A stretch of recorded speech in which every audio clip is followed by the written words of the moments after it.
స్వచ్ఛ ఆంధ్రప్రదేశ్ ని ఒక ఉద్యమంగా తీసుకుపోవడానికి ముందుకు పోతున్నాం. ఈ రోజు మీరు ఒక్కసారి చూస్తే నేను ముఖ్యమంత్రి అయిన తర్వాత ఇది 4వ సారి నేను ముఖ్యమంత్రి అయ్యాను. ఈ రోజు మీ దగ్గరకు వస్తే మీ ఉత్సాహం చూస్తే నాకు ఎక్కడ లేని ధైర్యం వస్తుంది. నేను చేసే పనులు కరెక్ట్ గా చేస్తున్నానని ఒక నమ్మకం, అదే మీరు చూపించే అభిమానం.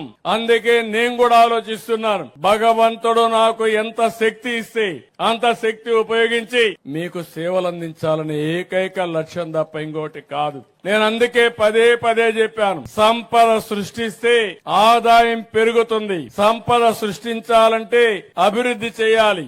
ఆదాయం వస్తే ఆ ఆదాయాన్ని పేదల సంక్షేమం కోసం ఖర్చు పెడతాం. పింఛన్లు ఇస్తాం, ఇంకా అనేక కార్యక్రమాలకు తల్లికి వందనం అన్ని ఇస్తాం.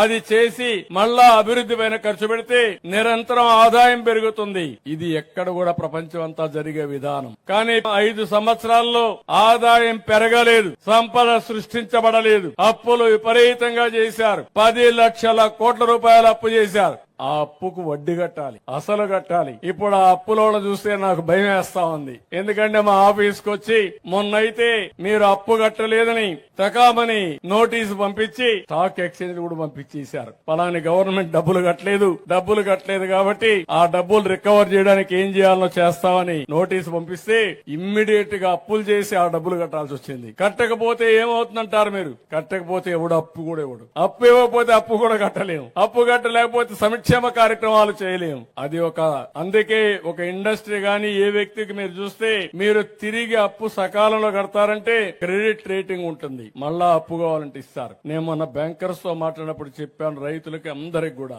ఎవరైనా సరే రెగ్యులర్ గా అప్పు కట్టే వాళ్ళకి 15 నిమిషాల్లో డబ్బులు ఇస్తారు. మీరు ఇక్కడ నుంచి ఫోన్ లో చెప్పేస్తే పేటిఎం లోని మీ పేమెంట్ లోనే ఆటోమేటిక్ గా డబ్బులు ఇచ్చే పరిస్థితి వస్తారు. అది క్రెడిబిలిటీకి ఉండే విశ్వసనీయత. అలాంటిది ఇప్పుడు నేను ఇది కట్టాలి, మళ్ళా సంపద సృష్టించాలి. అందుకే మీరు చూశారు 8 నెలలుగా ఎప్పుడూ జరగని అభివృద్ధి కార్యక్రమాలకు శ్రీకారం చుట్టాను. మొత్తం చేసేయాలని సంకల్పం ఉంది, పరిగెత్తాలని ఉంది. కానీ గల్లా పెట్టి మాత్రం సహకరించడం లేదు. కానీ పర్వాలేదు, నాకు నమ్మకం ఉంది.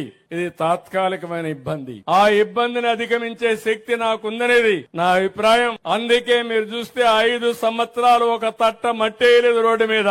నేను వస్తానే 1600 కోట్ల రూపాయలు ఖర్చు పెట్టి ప్రతి ఒక్క రోడ్ లో కూడా గుంతలు లేని రోడ్లుగా తయారు చేశామంటే అది ఈ ప్రభుత్వం యొక్క దృఢ సంకల్పం. ఇప్పటికే 22,000 కోట్ల రూపాయలు పింఛన్లకు ఇచ్చాం. అన్న క్యాంటీన్లు పెట్టాం. మా ఆడబిడ్డలకు 1 కోటి మందికి దీపం కింద ఉచిత సిలిండర్ ఇచ్చే కార్యక్రమానికి శ్రీకారం చుట్టాను. నేనే ఆ రోజు హామీ ఇచ్చాను. నేనే మీకందరికి దీపం పెట్టాను. వీళ్ళొచ్చి దీపం ఆర్పేస్తే మళ్లీ దీపాన్ని మీ అందరికి వెలిగించి మళ్ళా మీ అందరికి 3 సిలిండర్లు సంవత్సరానికి ఇస్తానని చెప్పిన ప్రభుత్వం అని చెప్పి కూడా నేను మీకు తెలియజేస్తున్నా. చూసారు కదండి. మరి ఈ వీడియో కనుక మీకు నచ్చినట్లయితే ఒక లైక్ కొట్టేసి మీ అభిప్రాయాన్ని కూడా కామెంట్ బాక్స్ లో తెలియజేస్తూ ఇలాంటి ఇంట్రెస్టింగ్ అప్డేట్స్ కోసం మా ఛానల్ ని సబ్స్క్రైబ్ చేసుకోండి.